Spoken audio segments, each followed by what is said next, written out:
Hello, welcome to my channel all exams. इस video में हम देखेंगे एसएससी जीडी के previous year question, GK, GS और हिंदी के।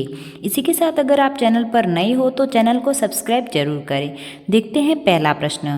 पहला प्रश्न है, निम्नलिखित में से कौन सा तत्व एक एस ब्लॉक का तत्व है?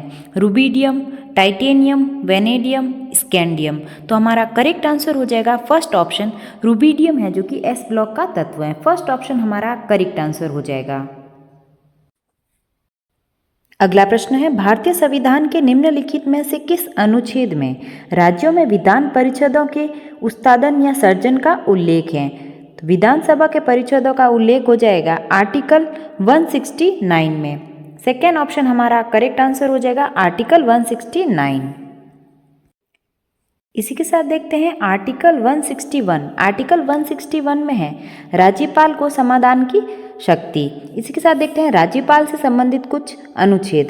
राज्यों का एक राज्यपाल होगा, ये दे रखा है आर्टिकल 153 में। आर्टिकल 155 में दे रखा है राज्यपाल की नियुक्ति, और आर्टिकल 156 में दे रखा है राज्यपाल की पदावधि, और आर्टिकल 157 में दे रखा है राज्यपाल नियुक्त होने के लिए अहिर्ता है, और राज्यपाल की शपथ हो जाएगी 159 में,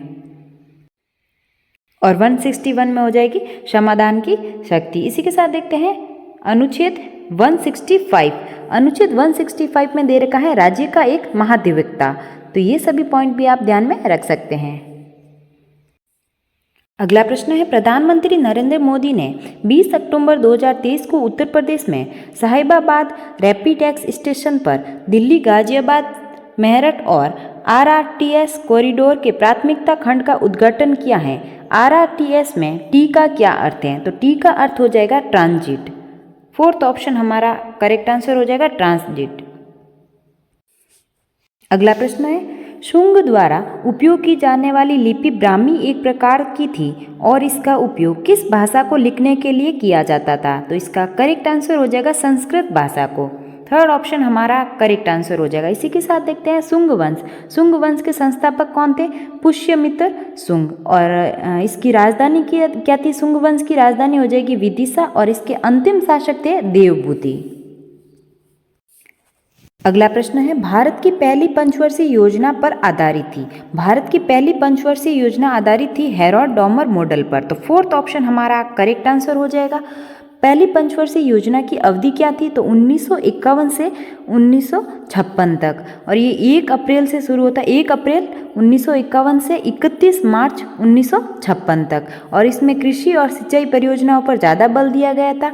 इसमें बहुउद्देशीय नदी घाटी परियोजना भी चलाई गई थी। उस टाइम पीएम थे जवाहरलाल नेहरू, और इसमें टारगेट था 2.1% का, और अचीव हुआ था 3.6%। तो ये पंचवर्षीय योजना बहुत ज़्यादा सफल रही थी।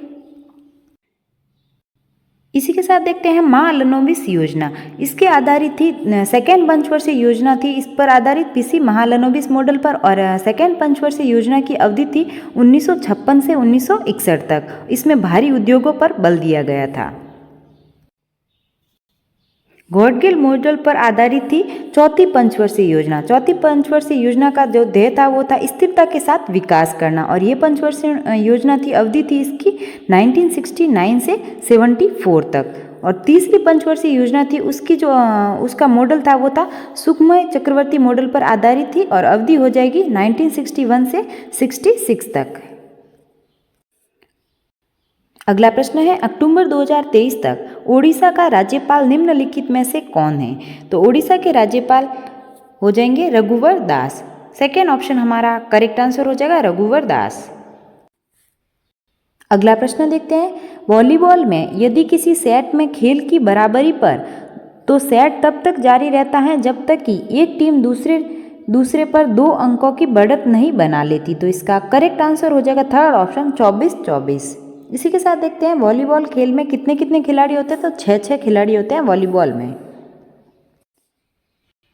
अगला प्रश्न है, भारत के निम्नलिखित में से किस राज्य में फ्लेमिंगो त्योहार आयोजित किया जाता है? फ्लेमिंगो त्योहार आयोजित किया जाता है आंध्र प्रदेश राज्य में। सेकेंड ऑप्शन हमारा करेक्ट आंसर हो जाएगा आंध्र प्रदेश। अगला प्रश्न है, भारतीय खिलाड़ी अरुणा मिश्रा कौन सा खेल खेलती हैं? टेबल टेनिस, हॉकी, मुक्केबाजी, क्रिकेट। अरुणा मिश्रा का संबंध हो जाएगा मुक्केबाजी खेल से। थर्ड ऑप्शन हमारा करेक्ट आंसर हो जाएगा। अगला प्रश्न है, वाजिद अली शाह के संस्करण में 19वीं शताब्दी ने का एक स्वर्ण युग देखा, तो इसका करेक्ट आंसर हो जाएगा कथक का। सेकेंड ऑप्शन हमारा करेक्ट आंसर हो जाएगा कथक। कथक उत्तर प्रदेश का एक शास्त्रीय नृत्य है। इसी के साथ देखते हैं कथक के प्रमुख नर्तक कौन कौन है। बिरजू महाराज, लच्छू महाराज, शंभू महाराज, सुखदेव महाराज, दमयंती जोशी, सितारा देवी, शोभना नारायण, इन सब का संबंध हो जाएगा कथक नृत्य से। इसी के साथ देखते हैं ओडिसी। ओडिसी हो जाएगा ओडिशा राज्य का एक शास्त्रीय नृत्य और इसमें प्रमुख नर्तक में आप ध्यान रख सकते हैं गुरु पंकज चरणदास और कालीचरण पटनायक और गुरु केलुचरण महापात्रा, इन तीनों का आप ध्यान रख सकते हैं। मणिपुरी, मणिपुरी हो जाएगा मणिपुर राज्य का एक शास्त्रीय नृत्य जिसमें प्रमुख नर्तक थे जावेरी बेन, दृष्णा, नयना, स्वर्णा और रंजना और गुरु बिपिन सिंह। इसी के साथ देखते हैं कुचिपुड़ी। कुचिपुड़ी है जो कि आंध्र प्रदेश का एक शास्त्रीय नृत्य है। इसमें प्रमुख नर्तक हो जाएंगे यामिनी कृष्ण मूर्ति और लक्ष्मी नारायण शास्त्री, राधा रेड्डी और राजा रेड्डी। अगला प्रश्न देखते हैं, भारतीय संविधान के अनुसार जीवन और व्यक्तिगत स्वतंत्रता का अधिकार है। ये अधिकार है एक व्यक्ति का मौलिक अधिकार। तो फर्स्ट ऑप्शन हमारा करेक्ट आंसर हो जाएगा। स्वतंत्रता का अधिकार एक मौलिक अधिकार है। स्वतंत्रता का अधिकार का उल्लेख अनुच्छेद 19 से 22 तक दे रखा है। इसी के साथ देखते हैं मौलिक अधिकार के बारे में। मौलिक अधिकार का उल्लेख भाग 3 में है जिसे संविधान का मेग्ना कार्टा कहा जाता है और अनुच्छेद 12 से 35 तक इनका उल्लेख है और वर्तमान में है जो कि 6 मौलिक अधिकार हैं। मूल संविधान में 7 मौलिक अधिकार थे। 7वां जो मौलिक अधिकार संपत्ति का अधिकार उसे 44वां संविधान संशोधन 1978 के तहत अभी हटा दिया गया है और एक विधिक अधिकार बना दिया गया है और उसे अब अनुच्छेद 300A में रखा गया है। तो ये सभी पॉइंट भी आप ध्यान में रख सकते हैं। अगला प्रश्न है, सरकारी सरकार की अपेक्षित प्राप्तियों और अपेक्षित व्यय का वितरण है जो विकास और स्थिरता के दोहरे उद्देश्य को प्राप्त करने के लिए सरकार की बजटीय नीति को प्रकट करता है। तो इसका करेक्ट आंसर हो जाएगा first option budget. First option हमारा करेक्ट हो जाएगा। अगला प्रश्न देखते हैं, राष्ट्रीय नृत्य शिरोमणि पुरस्कार 2022 ने जीता। तो इसका करेक्ट आंसर हो जाएगा अर्पणा सतीसन। थर्ड ऑप्शन हमारा करेक्ट हो जाएगा। अगला प्रश्न है, किस महीने में 2023 में भारत के केंद्रीय मंत्रिमंडल ने राष्ट्रीय हरित हाइड्रोजन मिशन को मंजूरी दी। तो इसका करेक्ट आंसर हो जाएगा जनवरी 2023 में। सेकेंड ऑप्शन हमारा करेक्ट आंसर हो जाएगा जनवरी। अगला प्रश्न देखते हैं, भारत की 2011 की जनगणना के अनुसार भारत में साक्षरता दर प्रतिशत में है। तो इसका करेक्ट आंसर हो जाएगा फर्स्ट ऑप्शन 72.99%। फर्स्ट ऑप्शन हमारा करेक्ट आंसर हो जाएगा। 2011 की जनगणना के अनुसार साक्षरता दर है 74.04%। यहाँ पर ऑप्शन में उस हिसाब से दे रखा है तो हमने फर्स्ट ऑप्शन ही लगाया है, राइट। और अगर अलग देखी जाए पुरुषों की साक्षरता दर कितनी हो जाएगी तो 82.14% और महिलाओं की साक्षरता दर हो जाएगी 65.46%। अगला प्रश्न है, विधवा पुनर्विवाह संघ 1861 के संस्थापक थे। विधवा पुनर्विवाह के संस्थापक हो जाएंगे महादेव गोविंद रनाडे। तो फर्स्ट ऑप्शन हमारा करेक्ट आंसर हो जाएगा महावीर गोविंद रनाडे।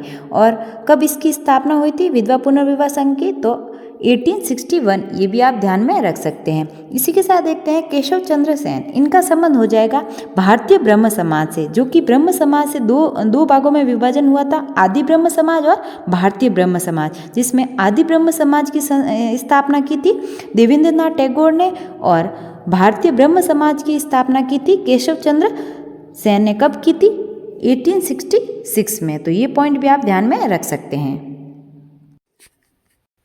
अगला प्रश्न देखते हैं, निम्नलिखित में से कौन सा प्रतिष्ठित पार्श्व गायक जो अपनी मंत्रमुग्ध कर देने वाली आवाज और मेरे सपनों की रानी कब आएगी तू जैसे क्लासिक हिट के लिए जाना जाता है, एक संगीत निर्देशक और संगीतकार भी थे। तो ये थे किशोर कुमार। फोर्थ ऑप्शन हमारा करेक्ट आंसर हो जाएगा किशोर कुमार। अगला प्रश्न देखते हैं, आईसीसी अंडर 19 महिला T20 विश्व कप 2023 में से किस देश ने जीता था? England, Bharat, Australia, New Zealand. तो इसका करेक्ट आंसर हो जाएगा सेकेंड ऑप्शन भारत। अगला प्रश्न देखते हैं।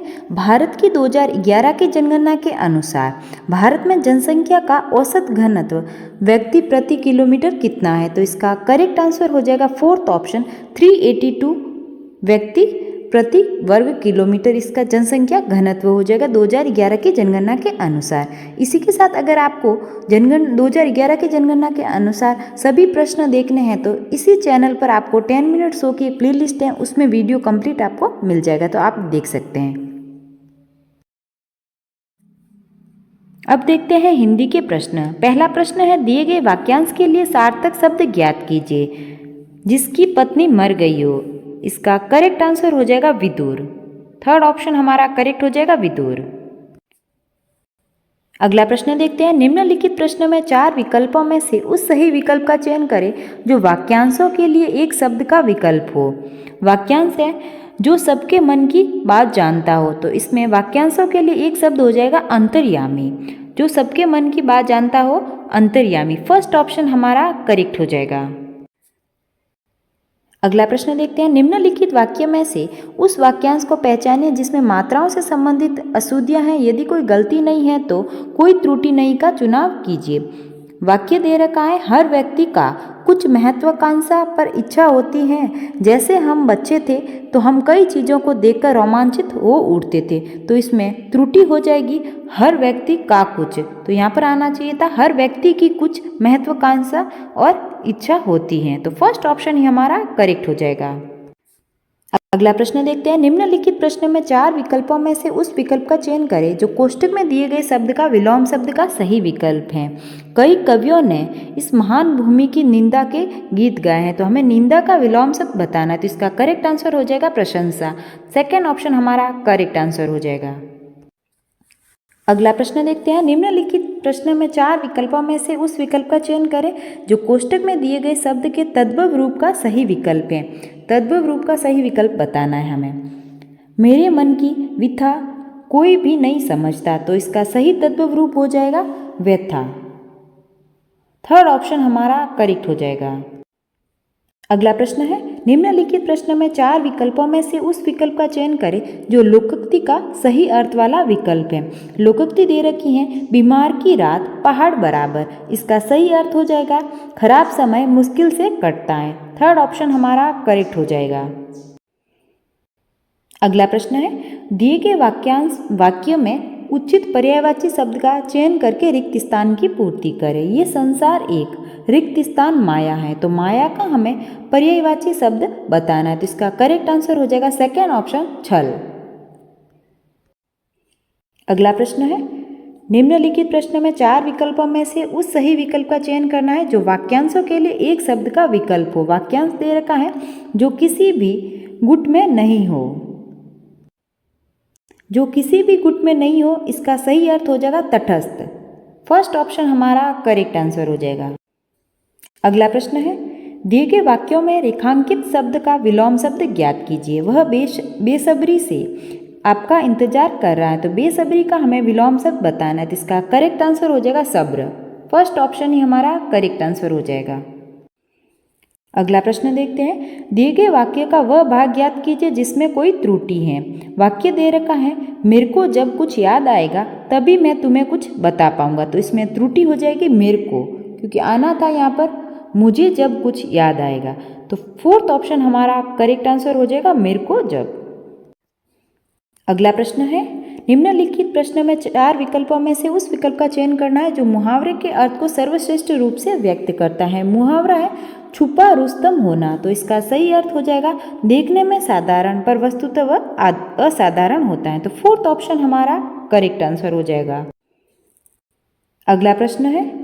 दिए गए वाक्य में रेखांकित शब्द की सही वर्तनी ज्ञात कीजिए। भव्या लाल रंग की शर्ट ढूंढ रही है, तो रंग सही लिखा जाता है जो कि दे रखा है हमें सेकेंड ऑप्शन में।